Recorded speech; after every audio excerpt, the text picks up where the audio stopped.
কিছু আমল আছে যে সমস্ত আমলের প্রতিদান আল্লাহ সুবহানাহু ওয়া তাআলা দুনিয়াতেই দেন। তার মধ্যে একটা খারাপ আমল আছে যে খারাপ আমলের শাস্তি এত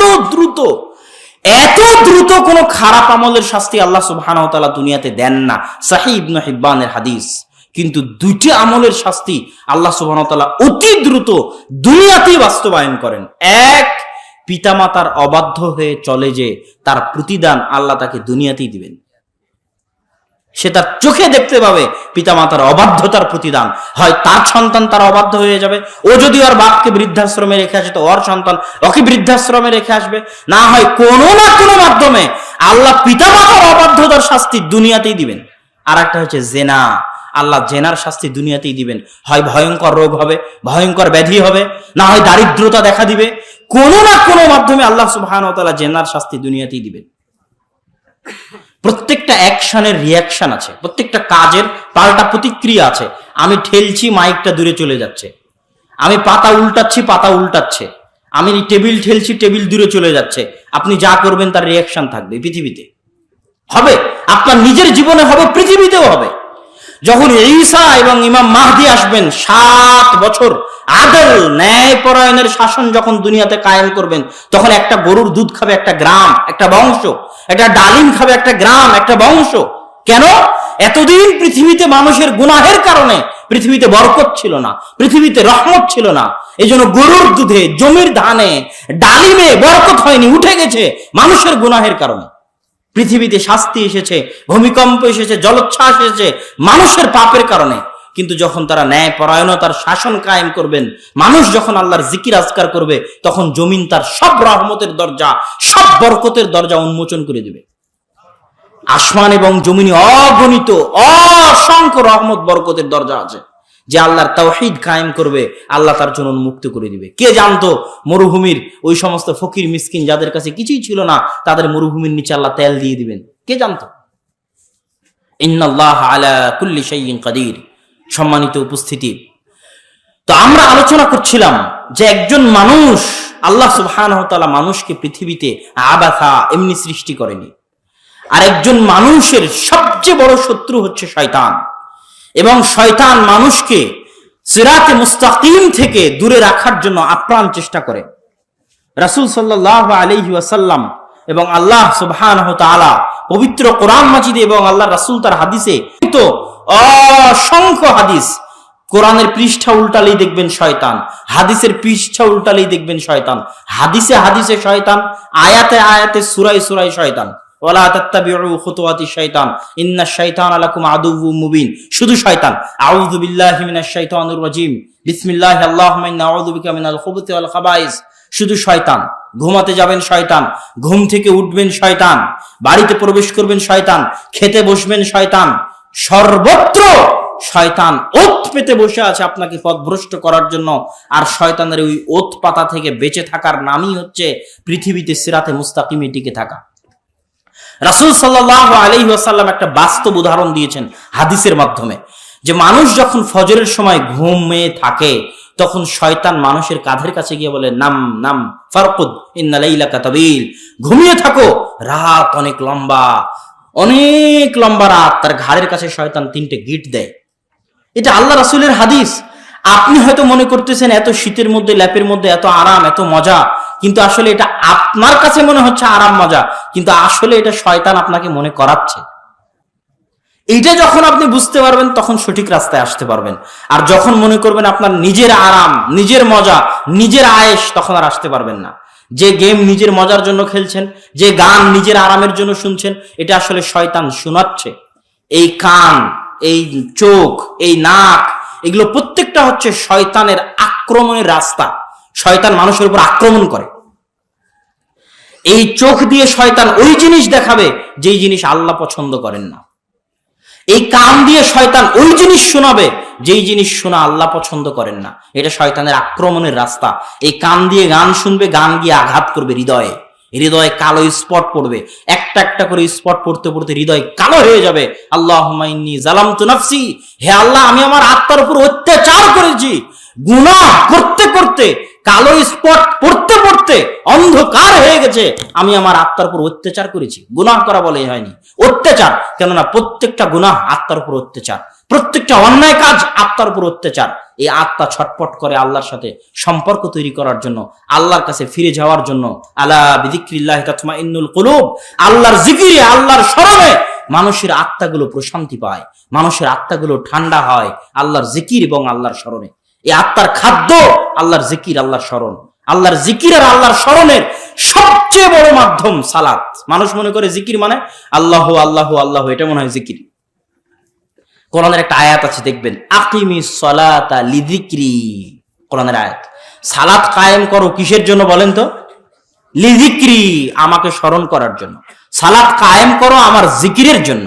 মানে 5 ওয়াক্ত সালাত মানে 5 বার আল্লাহকে স্মরণ করা। 5 ওয়াক্ত সালাত মানে কি? 5 বার আল্লাহকে স্মরণ করা।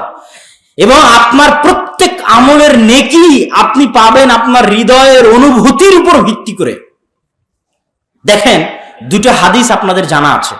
একটা হাদিসে আল্লাহ রাসূল সাল্লাল্লাহু আলাইহি ওয়াসাল্লাম বলছেন, কেউ যদি আরাফার সিয়াম রাখে তাহলে 1 বছর আগের 1 বছর পরের গুনাহ মাফ হয়ে যাবে। আর কেউ যদি আশুরার সিয়াম রাখে তো 1 বছর আগের গুনাহ মাফ হয়ে যাবে। এখন কেউ যদি প্রতি বছর আরাফা আর আশুরার সিয়াম রাখে, তো একবার আরাফার সিয়াম রাখে, আগের বছর তো গুনাহ মাফ হয়ে গেছে, তো পরের বার আবার আরাফার সিয়াম রাখে, আবার আগের বছরের গুনাহ কেমনে মাফ হয়? কথা মনে বুঝতে পারেন? কথা কি বুঝতে পেরেছেন প্রশ্ন? আবার বলি, একদিন আরাফার সিয়াম মানে 1 বছর আগের আর 1 বছর পরের গুনাহ কি হয়ে গেছে? মাফ হয়ে গেছে। তাহলে এবছর আরাফার সিয়াম রেখেছি মানে আগামী 1 বছরের গুনাহ কি হয়ে আছে? মাফ হয়ে আছে। পরের বছর আবার যখন আরাফার সিয়াম রাখবো তখন আবার আগের 1 বছরের গুনাহ কিভাবে মাফ হবে? যে 1 বছর অগ্রিম মাফ আগের 1 বছরের সিয়ামের, আগের একদিনের সিয়ামের কারণে হয়ে আছে। কথা কি বুঝতে পারছেন? তখন ইবনুল কাইয়িম রাহিমাহুল্লাহ উত্তরে বলছেন যে মানুষ খালি হাদিস সুন্দর আমল করলো, যে কেউ যদি দিনে 5 ওয়াক্ত সালাত আদায় করে তাহলে 5 ওয়াক্ত সালাতের মাঝে যা আছে সব ক্ষমা হয়ে যাবে। হাদিস আছে না? হাদিস সুন্দর হয়ে গেল। এই প্রত্যেকটা জিনিস নির্ভর করবে তার হৃদয়ের অনুভূতির উপর, তার ইখলাসের উপর, তার আন্তরিকতার উপর। রমজানের সিয়াম তো সবাই রাখে, তার মানে কি সবার পূর্বের সব গুনাহ মাফ হয়ে যায়?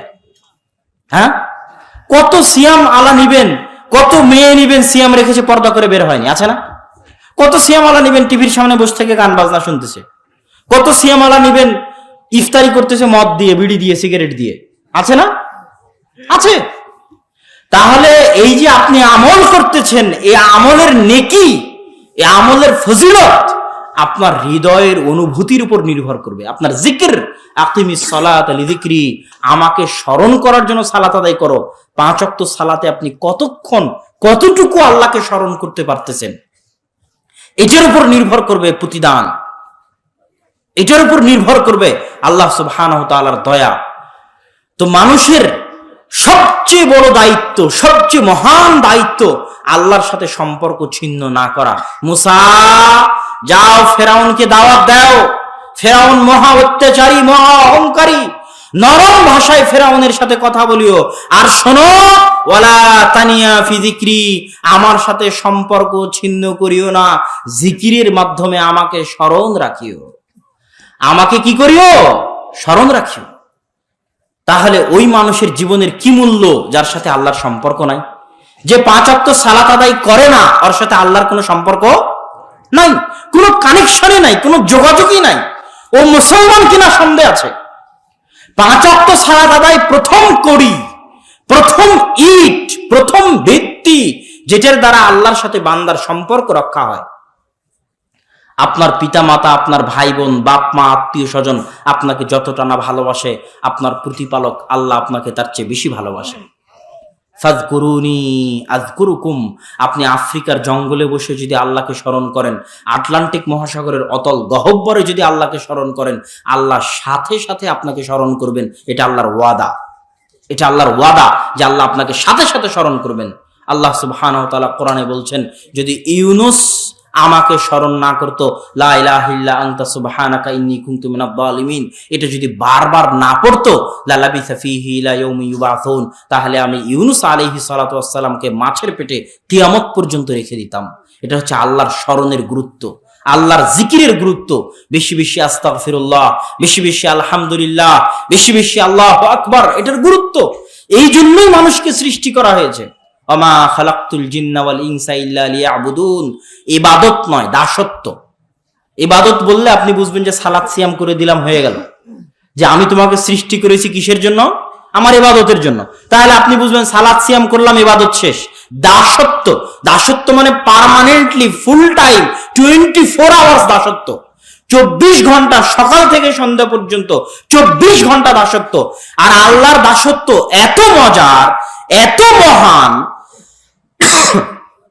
এত ফজিলতপূর্ণ যে নিজেকে পরিপূর্ণরূপে আল্লাহর দাসত্বের সামনে সঁপে দিবে, সে পৃথিবীর সকল দাসত্ব থেকে মুক্ত হয়ে যাবে। আল্লাহু আকবার।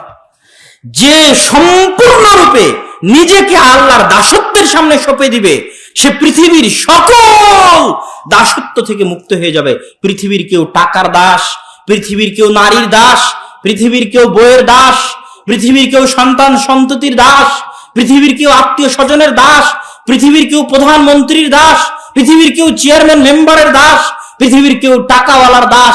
প্রত্যেকটা মানুষ কোনো না কোনো স্তরে কারো না কারো দাসত্ব করছে। একমাত্র সেই দাসত্ব থেকে মুক্ত যে সম্পূর্ণরূপে আল্লাহর দাস, ওই সবচেয়ে বড় স্বাধীন। কিসের 1971 সালের আর 1947 সালের স্বাধীনতা? সবচেয়ে স্বাধীন, 100% স্বাধীন সে যে 100% আল্লাহর দাস, 100% আল্লাহর গোলাম। ইব্রাহিম যেমন। এই জন্য আমি বলেছি বহু বক্তব্যে, তাওহীদ যার ভিতরে আছে, ওই পারমাণবিক বম, ভয়ঙ্কর অস্ত্র, যে সম্পূর্ণরূপে 100% আল্লাহর গোলাম, ওকে পৃথিবীর কেউ থামাতে পারবে না। ও পারমাণবিক বমের চাইতে শক্তিশালী, অ্যাটম বমের চাইতে পাওয়ারফুল। কেন? ও হচ্ছে সবচেয়ে স্বাধীন, আর পৃথিবীর সবাই গোলাম। সবার পায়ে জিঞ্জির বাঁধা আছে, কোনো না কোনো কিছুর জিঞ্জির, চাকরির জিঞ্জির, বাপ মায়ের জিঞ্জির, সন্তান সন্ততির জিঞ্জির, বইয়ের জিঞ্জির, টাকার জিঞ্জির, ক্ষমতার জিঞ্জির। সবাই দাস, সবাই গোলাম, কেউ স্বাধীন নয়। একমাত্র স্বাধীন সেই যে ইব্রাহিমের মতো 100তে 100 আল্লাহর গোলাম। এই জন্য আল্লাহর আব্দ, আল্লাহর বান্দা হওয়া, এটাই সবচেয়ে মর্যাদার। এই জন্য আল্লাহ সুবহানাহু ওয়া তাআলা যখনই তার রাসূলকে ডেকেছেন তখন বান্দা বলে ডেকেছেন। আশহাদু আন্না মুহাম্মাদান আবদুহু ওয়া রাসূলুহু, যে মুহাম্মদ আমার বান্দা। কেন? বান্দা হওয়ার মধ্যে মুহাম্মদ সাল্লাল্লাহু আলাইহি ওয়াসাল্লাম যখন আল্লাহর দাস হয়ে গেলেন, তখন উনি পৃথিবীর সবচেয়ে শক্তিশালী রাজা, সবচেয়ে শক্তিশালী বাদশা। পৃথিবীর কিছুই তখন তার সামনে টিকতে পারবে না। কারো ক্ষমতা, কারো চোখ রাঙ্গানি, কোনো কিছুর ফিতনা, কোনো কিছুর বাধা, রিজিকের ভয়, রুজির ভয়। যে আল্লাহর বান্দা, আল্লাহ হচ্ছে আল গানি। আল্লাহ কি? আল্লাহ কি? গানি মানে কি বলেন তো? গানি মানে ধনী। যে এমপির ছেলে, ওর কি টাকার অভাবের ভয় আছে নাকি? হ্যাঁ? মুসা বিন শমসেরের যে ছেলে, ওর টাকার ভয় আছে নাকি? আর টাকার ভয় নাই তো। বসুন্ধরার মালিকের যে ছেলে, ওর টাকার ভয় আছে নাকি? আব্দুল্লাহ আল গানি, যে গানির বান্দা, গানির দাস, তার রিজিকের ভয় আছে নাকি? যে ধনীর বান্দা, ধনীর দাস, তার রুটির ভয় আছে নাকি? আল্লাহু আকবার। এই অনুভূতি যখন আসবে মানুষের মধ্যে, এই আবেগ যখন আসবে মানুষের মধ্যে, এই আবেগ নিয়ে, এই অনুভূতি নিয়ে, আল্লাহর বান্দা, আল্লাহর গোলাম হওয়ার আবেগ নিয়ে যখন মানুষ ইবাদত করবে, তখন সে ইবাদতের প্রতিফলন তার জীবনের 24 ঘন্টায় পাবে, পরকালেও পাবে। আর এগুলোর ক্ষেত্রে সবচেয়ে বড় শত্রু, মানুষের সবচেয়ে বড় শত্রু হচ্ছে শয়তান। রাসূল সাল্লাল্লাহু আলাইহি ওয়াসাল্লাম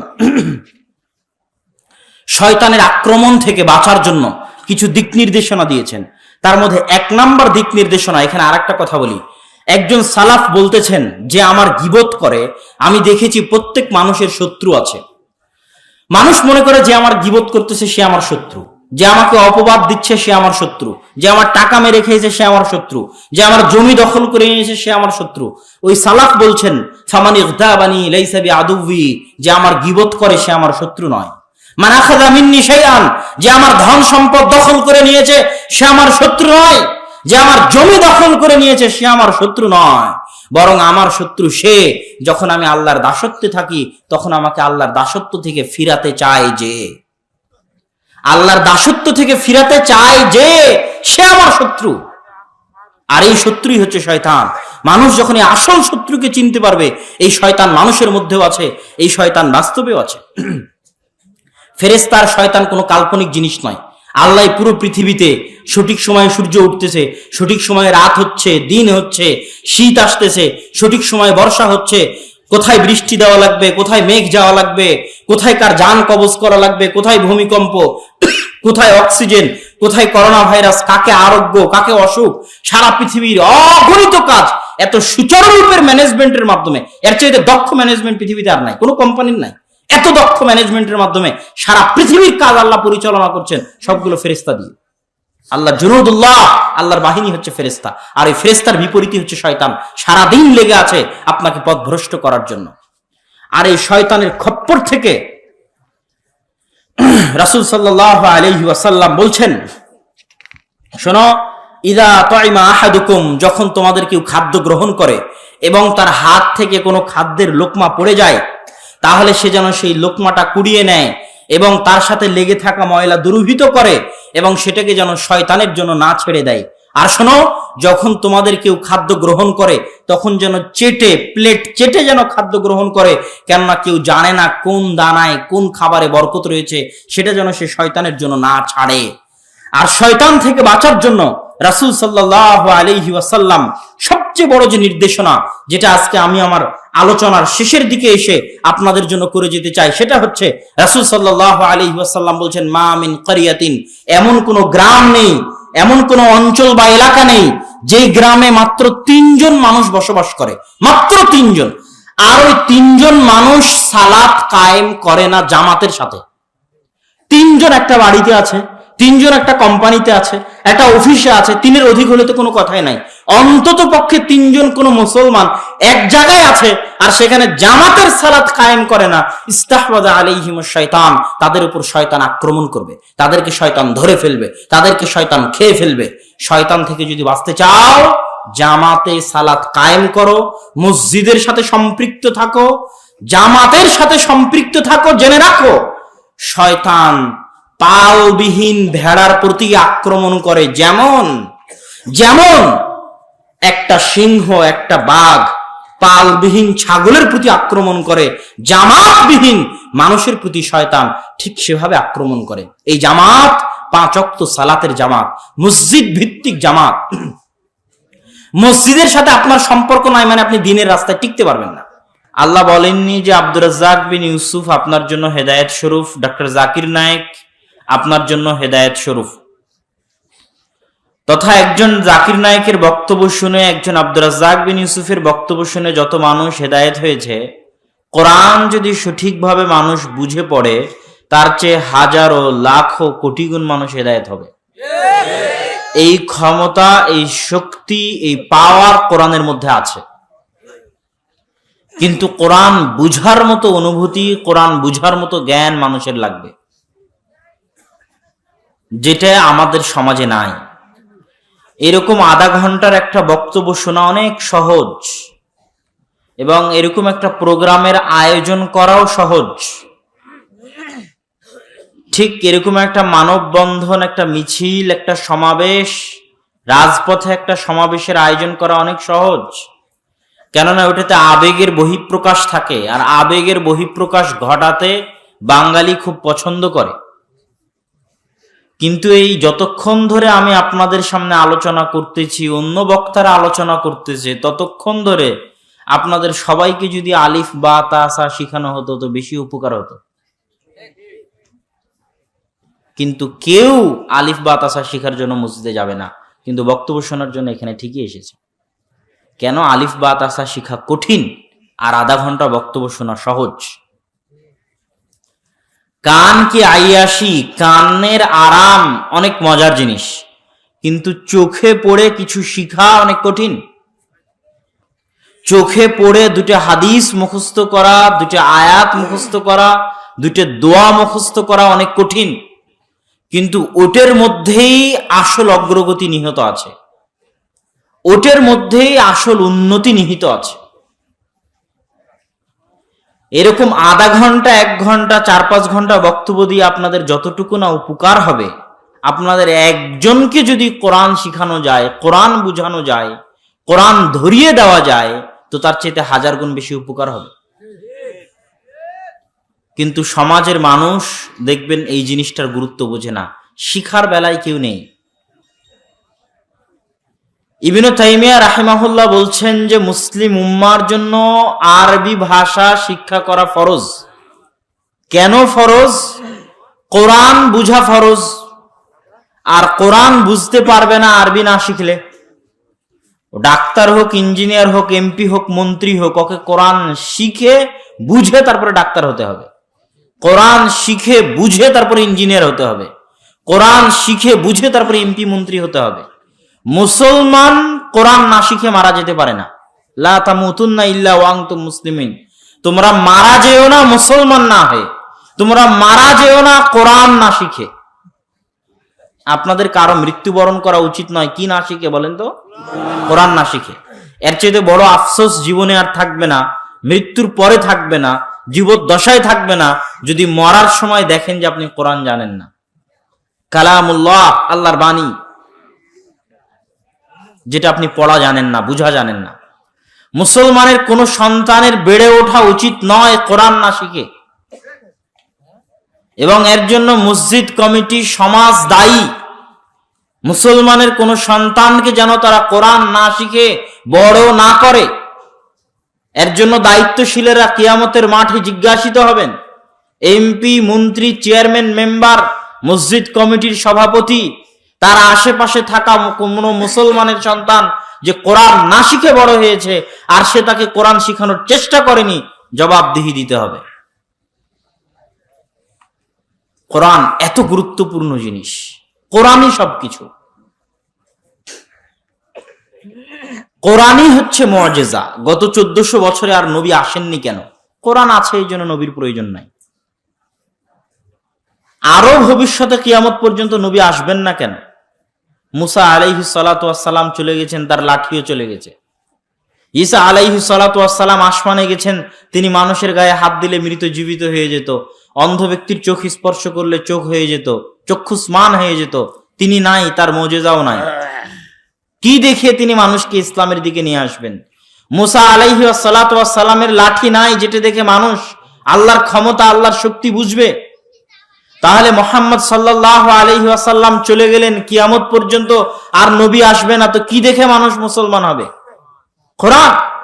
এটাই আল্লাহ রাসূলের মুজিজা, চিরস্থায়ী চিরন্তন মুজিজা, যার একটা অক্ষর, একটা বর্ণের হেফাজতের দায়িত্ব আল্লাহ সুবহানাহু ওয়া তাআলা নিয়েছে। আমি ভালো না খারাপ এর জন্য সাক্ষীর দরকার আছে। অমুক সত্য বলছে না মিথ্যা বলছে এর জন্য সাক্ষীর দরকার আছে, কিন্তু কোরআন সত্য না মিথ্যা এর জন্য সাক্ষীর প্রয়োজন নাই। কোরআন নিজেই দলিল। কেন? কোরআন নিজে চ্যালেঞ্জ করেছে যে আমার ভিতরে যদি কোনো সন্দেহ মনে হয়, তাহলে আমার মতো একটা আয়াত সারা পৃথিবীর সব মানুষ আর সব জিন মিলে তৈরি করে দেখাও। এখন পর্যন্ত কোরআনের এই চ্যালেঞ্জ গ্রহণ করার সাহস কেউ দেখায়নি। কেন? কোরআন হচ্ছে আল্লাহ সুবহানাহু ওয়া তাআলার বাণী। এটাই কোরআনের মুজিজা। আপনি যদি কোরআন না বুঝেন, তাহলে আল্লাহ সুবহানাহু ওয়া তাআলাকে চিনতে পারবেন না। আপনার সাথে আল্লাহর কানেকশন হবে না, আপনার সাথে আল্লাহর যোগাযোগ হবে না, আপনার সাথে আল্লাহর সম্পর্ক তৈরি হবে না। আপনি আল্লাহর দরবার থেকে বিতাড়িত থাকবেন, আল্লাহর রহমত থেকে বঞ্চিত থাকবেন, আল্লাহর দয়া থেকে বঞ্চিত থাকবেন। ওই মানুষের জীবন জীবনই নয় যে মানুষের সকাল শুরু হয় না কোরআন দিয়ে, সে দিন শেষ হয় না কোরআন দিয়ে, দিন শুরু হয় না কোরআন দিয়ে, তার বেঁচে থাকার কুকুর শ্রীগালের বেঁচে থাকা সমান। কেননা কোরআনবিহীন জীবন বরকতবিহীন জীবন, কোরআনবিহীন জীবন বরকতবিহীন জীবন। যে জীবনে কোরআন নাই সেই জীবনে বরকত নাই, যে ঘরে কোরআন নাই সেই ঘরে বরকত নাই, যে ঘরে কোরআন পড়া হয় না ওই ঘর কবরের মতো অন্ধকার, যে বাড়িতে কোরআন পড়া হয় না ওই বাড়ি কবরের মতো অন্ধকার। যে জীবনে কোরআন নাই সেই জীবন অন্ধকার জীবন, বৃথা জীবন, 16 আনাই বৃথা জীবন।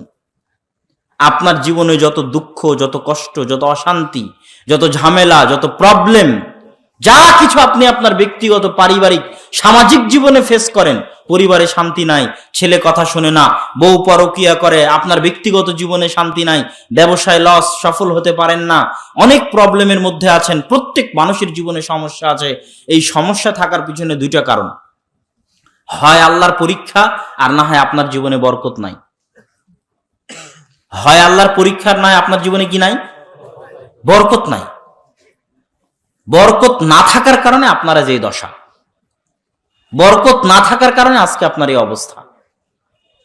বরকত কোথায় থেকে, কেন নাই বরকত? কোরআন নাই। কেননা সকল বরকতের উৎস কোথায় বলেন তো? আল্লাহ সুবহানাহু ওয়া তাআলা। বরকত একমাত্র আসে কার পক্ষ থেকে? আল্লাহর পক্ষ থেকে। আল্লাহ এবং আল্লাহর সাথে সংশ্লিষ্ট যা কিছু আছে সবই বরকত। আল্লাহর সাথে সংশ্লিষ্ট যেমন আল্লাহর নাম, আল্লাহর নাম এটা আল্লাহর জাত, আল্লাহর সত্তার সাথে সম্পৃক্ত, যে আল্লাহ সুবহানাহু ওয়া তাআলা, এই নামটা আল্লাহর নাম, এই নাম দিয়েও বরকত হাসিল করতে পারবেন আপনি। রাসূল সাল্লাল্লাহু আলাইহি ওয়াসাল্লাম বলেছেন, ইদা আকালা আহাদুকুম, যখন তোমাদের কেউ খায় কিন্তু আল্লাহর নাম স্মরণ করে না, আকালা মাহু শয়তান, তার সাথে শয়তানও খায়। আর যখন আল্লাহর নাম স্মরণ করে তখন শয়তানের খাওয়া বন্ধ হয়ে যায়, মানে বরকত ফিরে আসে। তাহলে আল্লাহর নামের সাথে কি আছে? বরকত আছে। যেখানে শয়তান আছে ওখানে বরকত নাই, যেখানে ফেরেশতা আছে ওখানে বরকত আছে, যেখানে আল্লাহ এবং আল্লাহর সাথে সম্পৃক্ত কিছু আছে ওখানে বরকত আছে। আল্লাহর নামের গুরুত্ব, মহত্ব এত বেশি যে আল্লাহর নামবিহীন জবেহ করা সকল পশু হারাম। যে পশু আল্লাহর নাম নিয়ে জবেহ হয় না, ওই পশু কি? এটা আল্লাহর নামের গুরুত্ব। পশু হালাল হবে যদি আল্লাহর নামে জবেহ করা হয়, খাওয়া যাবে যদি আল্লাহর নাম উচ্চারণ করা হয়, এটা আল্লাহর নামের গুরুত্ব। খাবার খেতে বসে আল্লাহর নাম উচ্চারণ করলে বরকত হবে, এটা আল্লাহর নামের গুরুত্ব। রাসূল সাল্লাল্লাহু আলাইহি ওয়াসাল্লাম বলছেন, যখন তোমাদের কেউ বাড়িতে প্রবেশ করে এবং আল্লাহর নাম স্মরণ না করে, আল্লাহর একটা নাম হচ্ছে আসসালাম। আল্লাহর একটা নাম কি? সালাম। এটা আল্লাহর একটা নাম, শান্তি। সকল শান্তির উৎস আল্লাহ সুবহানাহু ওয়া তাআলার পক্ষ থেকে। বাড়িতে প্রবেশ করার সময় যে আল্লাহর নাম নিবে না, মানে আসসালামু আলাইকুম বলবে না, তখন শয়তান বলে, শোনো, এই বাড়িতে প্রবেশ করার সময় আল্লাহর নাম নেওয়া হয়নি, আসসালামু আলাইকুম বলা হয়নি, এই বাড়ি তোমাদের থাকার জায়গা, এই বাড়ি তোমাদের খাবারের জায়গা, এই বাড়িতে থাকো আর খাও। তাহলে যে বাড়ি শয়তানের আড্ডাখানা, ওই বাড়িতে থেকে আপনি হেদায়েত পেতে পারবেন? ওই বাড়িতে থেকে আপনি বরকত লাভ করতে পারবেন? আপনার বাড়ি তো শয়তানের আড্ডাখানা। না বিসমিল্লাহ বলে আপনার স্ত্রী সন্তানকে দুধ খাইয়েছে, না আপনি খাবার খেয়েছেন, না সালাম দিয়ে প্রবেশ করেছেন। বাড়িতে আরো এক কারণে শয়তান আছে, আরো একটা কারণ, সেটা হচ্ছে বাড়িতে ছবি মূর্তি আছে। লা তাদখুলুল মালাইকাতু ফি বাইতিন, ওই বাড়িতে ফেরেশতা প্রবেশ করে না যে বাড়িতে ছবি থাকে, মূর্তি থাকে, কুকুর থাকে। আর যে বাড়িতে আল্লাহর ফেরেশতা প্রবেশ করে না, ওই বাড়িতে রহমত, বরকত থাকতে পারে না। ওই বাড়িতে শয়তানই থাকবে। আর যে বাড়িতে শয়তান থাকবে ওই বাড়িতে শান্তি থাকবে না। ওই বাড়ির মানুষ হেদায়েত পেতে পারে না। ওই বাড়ির মানুষ ফজরের সালাত জামাতে আদায় করতে পারে না। ওই বাড়ির মানুষের কোরআন পড়ার ভাগ্য হবে না। ওই বাড়ির মানুষের 16 আনাই জীবন বৃথা। আগে শয়তানকে বাড়ি থেকে তাড়াতে হবে। শয়তান তো সকল অনিষ্টের মূল। ওই যে পৃথিবী সৃষ্টির ঘটনা শোনাচ্ছিল আব্দুর রহমান আদম আলাইহিস সালামের ঘটনা, যে আল্লাহ ইবলিসকে শত্রু বানিয়ে দিলেন, চিরন্তন শত্রু। এটা একটা গেমের মতো, খেলার মতো। যখন মানুষ, যুবক ছেলেপেলে যখন গেমের মধ্যে ঢুকে তখন ভিলেন থাকে। ভিলেন না থাকলে গেম খেলে তো মজা নাই। আল্লাহ সুবহানাহু ওয়া তাআলা আপনাকে পৃথিবীতে পাঠিয়েছেন আবাসান, এমনি নয় যে একটা ছোট বাচ্চা মূর্তি তৈরি করলো, একটা নদীর পাশে একটা বালুক দিয়ে ঘর তৈরি করলো আর পা দিয়ে ভেঙে দিল। এরকম অনর্থক সৃষ্টি আল্লাহ করেন না। আজকে এখানে এত বড় একটা অনুষ্ঠান হচ্ছে, এই অনুষ্ঠানের গুরুত্ব আছে। গুরুত্ব আছে দেখে রাজশাহী থেকে আমাদেরকে আসা লেগেছে 7 ঘন্টার সফর করে। গুরুত্ব আছে দেখে চেয়ারম্যান সাহেব উপস্থিত আছেন। গুরুত্ব আছে দেখে আপনারা উপস্থিত আছেন। টাইম টেবিল আছে, নিয়ম কানুন আছে, ক্যামেরা আছে, সবকিছু আছে। আপনি একটা প্রোগ্রাম করেন, এত গুরুত্ব। আর আল্লাহ মানুষ সৃষ্টি করবে, কোনো গুরুত্ব নাই, কোনো নিয়ম কানুন নাই, কোনো আনুষ্ঠানিকতা নাই, কোনো সিস্টেম নাই। আল্লাহ সুবহানাহু ওয়া তাআলা মানুষ সৃষ্টি করেছেন সবচেয়ে গুরুত্ব দিয়ে, এবং প্রত্যেকটা পদে পদে আল্লাহ আনুষ্ঠানিকতা রেখেছেন। কখন মায়ের পেটে আসবে, ৪৪ হলে রূহ ফু দিতে হবে, ফেরেশতা আসবে, ভাগ্য লিপিবদ্ধ করতে হবে, কখন পেট থেকে বের হবে, কিভাবে খাবারের ব্যবস্থা করতে হবে, মায়ের বুক থেকে দুধের ঝর্ণাধারা দিতে হবে, কিভাবে আর হিসাব কানুন চালু করতে হবে। আমি একটা যদি এক জায়গায় রিভলভার হাতে করে গুলি করি, তো আমার ফরেনসিক রিপোর্টে ধরা পড়বে যে আমার হাতের ফিঙ্গারপ্রিন্ট ছিল। আল্লাহ সুবহানাহু ওয়া তাআলা কিয়ামতের মাঠে হাতকে বলবেন কথা বলো, মানে যা যা স্পর্শ করেছে হাত ধরে রেখেছে। মানুষ যদি হাতের ফিঙ্গারপ্রিন্ট ধরতে পারে, আল্লাহ পারবেন না? মানুষ যদি ফরেনসিক রিপোর্ট করতে পারে হাতের, আল্লাহ পারবেন না? মানে এই হাত দিয়ে যা যা স্পর্শ করা হয়েছে সব এখানে কি আছে? রেকর্ডেড। এই হাতের মধ্যে কি আছে? রেকর্ডেড আছে। এটা মানুষ ধরতে পারতেছে। সেটা আল্লাহ সুবহানাহু ওয়া তাআলা কিয়ামতের মাঠে মুখ বন্ধ করে দিয়ে নাখতিমু আলা আফওয়াহিম, মুখ বন্ধ করে দিয়ে হাত আর পাকে কথা বলতে বলবেন। এগুলো আল্লাহর সিস্টেম আপনাকে অপরাধী প্রমাণ করার। ফামান ইয়ামাল মিসকালা যাররাতিন খায়রান ইয়ারা, কেউ যদি সরিষা সমপরিমাণ কল্যাণ করে কিয়ামতের মাঠে দেখতে পাবে। পড়া পরের কথা, জানা পরের কথা, দেখবে। তথা আল্লাহ সুবহানাহু ওয়া তাআলা আপনি যা করছেন সবকিছু আল্লাহ সুবহানাহু ওয়া তাআলা পর্যবেক্ষণ করছেন।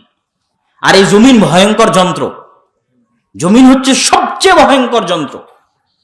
আপনি মনে করেছেন জমিন এমনি, আপনি জমিনে একটা ধান লাগান, দেখবেন ধানের গাছ হবে, হবে না? তাহলে জমিন এমনি না? জমিনের কিছু আছে? আছে, নাহলে ধানের গাছ কেমনে হয়? ওখানে একটা বীজ বপন করলে গাছ কেমনে হচ্ছে? মানে জমিনের কিছু আছে। এই জমিন ভয়ঙ্কর। যে জমিন গাছ উৎপন্ন করতে পারে সেই জমিন সবকিছু রেকর্ড করে রাখছে, কিয়ামতের মাঠে কথা বলবে। আল্লাহ সুবহানাহু ওয়া তাআলা সূরা জিলজালের মধ্যে বলেছেন, ইয়াউমাইযিন তুহাদ্দিসু আখবারাহা বিআন্না রাব্বাকা আওহা লাহা। আজ কিয়ামতের মাঠে জমিন কথা বলবে, সবচেয়ে ভয়ঙ্কর যন্ত্র। যা যা পৃথিবীতে ঘটছে সব রেকর্ডেড। সুতরাং আল্লাহ আপনাকে এমনি সৃষ্টি করেননি, অনর্থক সৃষ্টি করেননি। আপনার সবকিছুই আল্লাহ সুবহানাহু ওয়া তাআলা পর্যবেক্ষণের ব্যবস্থা করেছেন। আপনার সাথে দুইজন ফেরেশতা দিয়েছেন, আপনার সাথে একজন বন্ধু ফেরেশতা আর একজন বন্ধু শয়তান, কারিনান। একটা মানুষ জন্মের পর থেকে দুইজন সাথে থাকে সব সময়।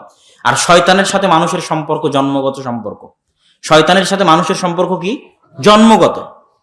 রাসূল সাল্লাল্লাহু আলাইহি ওয়াসাল্লাম হাদিসে বলছে, যখন বাচ্চা জন্ম নেয় তখন বাচ্চা যে কাঁদে, হাত্তা ইয়াস্তাহিল্লা সারিখান, কেঁদে ওঠে, চিৎকার করে ওঠে। মা মিন মাউলুদিন, এমন কোন আদম সন্তান নেই, ইল্লা ইয়ামাসসুহু শাইতান, যাকে শয়তান স্পর্শ করেনি, গুতা দেয়নি, আঘাত করেনি, এমন কোন আদম সন্তান নেই। শয়তানের আঘাতের কারণে আদম সন্তান কেঁদে ওঠে, ইল্লা মারিয়াম ওয়া ইবনুহু ঈসা, তবে মারিয়াম এবং তার সন্তান ঈসা বাদে, তাদেরকে শয়তান স্পর্শ করেনি। বাকি সকল আদম সন্তানকে জন্মের পর শয়তান স্পর্শ করেছে, শয়তানের স্পর্শে মানুষ কেঁদেছে। তাহলে শয়তানের সাথে মানুষের সম্পর্ক কি? জন্মগত। শয়তান বাস্তব জিনিস। রাসূল সাল্লাল্লাহু আলাইহি ওয়াসাল্লাম বলছেন, এমন কোন আদম সন্তান নাই যার দুইটা বন্ধু নাই, একটা শয়তান বন্ধু আর একটা ফেরেশতা বন্ধু। এবং শয়তান এত ভয়ঙ্কর, এত ভয়ঙ্কর যে আপনার হৃদয়ের উপর প্রভাব বিস্তার করার ক্ষমতা আল্লাহ সুবহানাহু ওয়া তাআলা একমাত্র শয়তানকেই দিয়েছেন। আপনার স্ত্রীরও এই ক্ষমতা নাই যে আপনার হৃদয়ের উপর প্রভাব বিস্তার করবে। আপনার সন্তান সন্ততিরও এই ক্ষমতা নাই যে আপনার হৃদয়ের উপর প্রভাব বিস্তার করবে। যে ক্ষমতা আল্লাহ শয়তানকে দিয়েছেন, আপনার হৃদয়ে প্রভাব বিস্তার করবে, আপনাকে খারাপ পথে নিয়ে যাবে, আপনার অন্তরে খারাপ কথা দিবে। আপনি আপনার শত্রুকে চিনতে পারেননি, এই জন্য আপনি ভুল পথে আছেন। শয়তান হচ্ছে আপনার সবচেয়ে বড় শত্রু।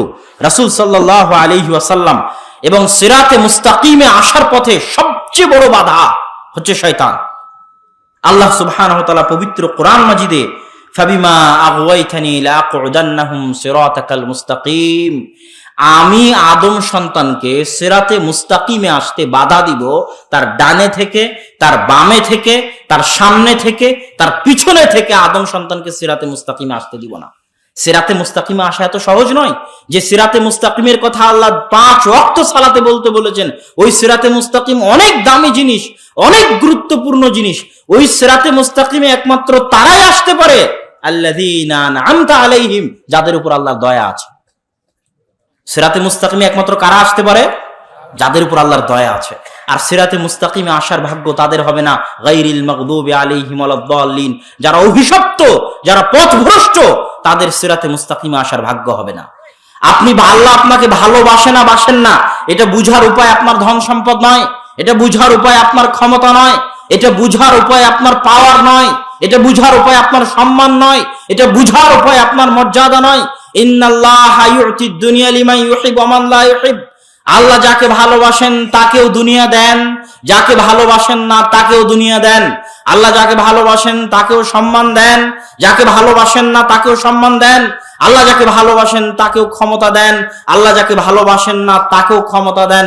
আল্লাহ ফেরাউনকেও ক্ষমতা দিয়েছিলেন, কারুনকেও সম্পদ দিয়েছিলেন, আল্লাহ দাউদ আর সুলাইমানকেও ক্ষমতা দিয়েছিলেন, সম্পদ দিয়েছিলেন।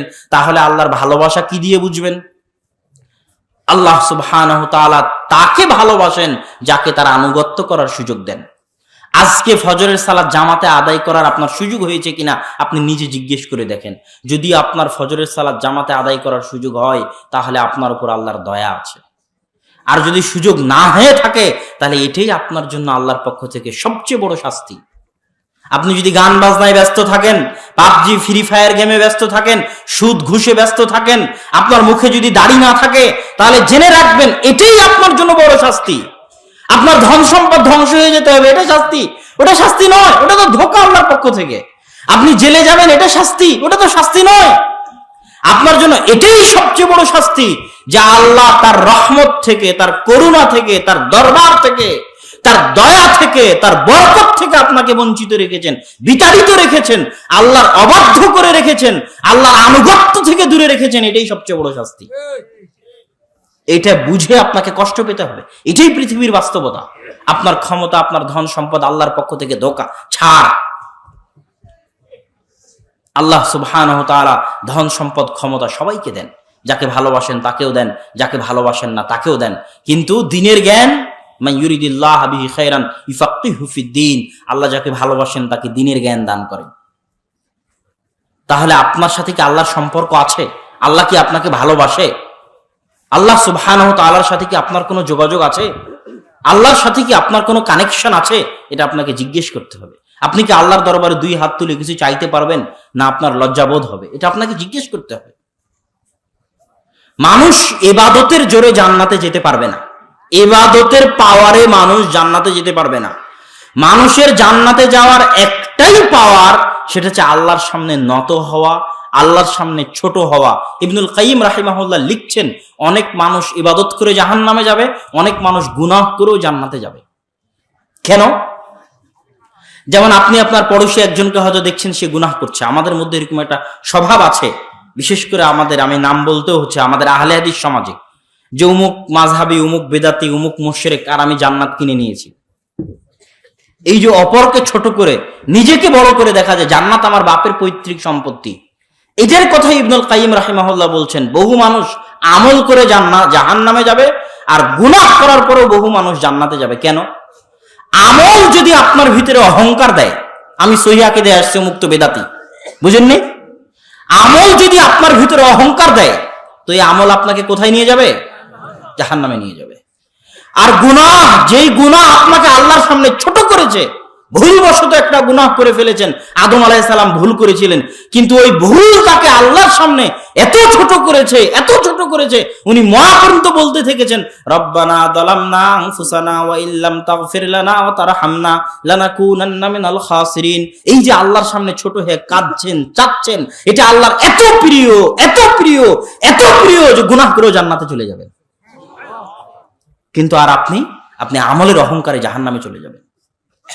সম্মানিত উপস্থিতি, এই জন্য আল্লাহ সুবহানাহু ওয়া তাআলার সাথে সম্পর্ক, আল্লাহ সুবহানাহু ওয়া তাআলাকে বুঝতে পারা। আল্লাহ সুবহানাহু ওয়া তাআলা পৃথিবীতে মানুষ যে ধরনের আমল করবে সেই ধরনেরই প্রতিদান দিবেন। যেমন আপনি এখন দান করলেন না, অনেক মানুষ দান করেছেন। এই দান করা এত শক্তিশালী, এত পাওয়ারফুল ইবাদত, যে দান যদি কাফেরও করে, একজন দুর্বল অসহায় মানুষকে যদি কাফেরও সহযোগিতা করে, আল্লাহ সুবহানাহু ওয়া তাআলার প্রতিদান ওকে দুনিয়াতে দিয়ে দিবেন। কি দিবেন? ও যেমন আরেকজনের বিপদ দূর করেছে, আল্লাহর বিপদ দূর করে দিবেন। আপনি মাদ্রাসার বিপদ দূর করলেন না দানটা করে? একটা মাদ্রাসার বিল্ডিং তৈরি করতে তো কষ্ট আছে, সমস্যা আছে, প্রবলেম আছে। আমরাও তো দেখতে পাচ্ছি আব্বুকে মাদ্রাসা গড়তে কত কষ্ট করে মাদ্রাসা তৈরি করতে হয়, গড়তে হয়। তাহলে আপনি যখন একজনের বিপদ দূর করছেন, আল্লাহ সুবহানাহু ওয়া তাআলার নিয়ম হচ্ছে মানুষকে প্রতিদান দিবেন আমল অনুযায়ী, যেমন আমল তেমন প্রতিদান। রাসূল সাল্লাল্লাহু আলাইহি ওয়াসাল্লাম মেরাজে গেলেন স্বপ্নের মাধ্যমে, মেরাজে গেলেন সশরীরে, কিন্তু একটা হাদিসে তিনি স্বপ্নে দেখছেন যে ফেরেশতা তাকে নিয়ে যাচ্ছে। কোথায় নিয়ে যাচ্ছে?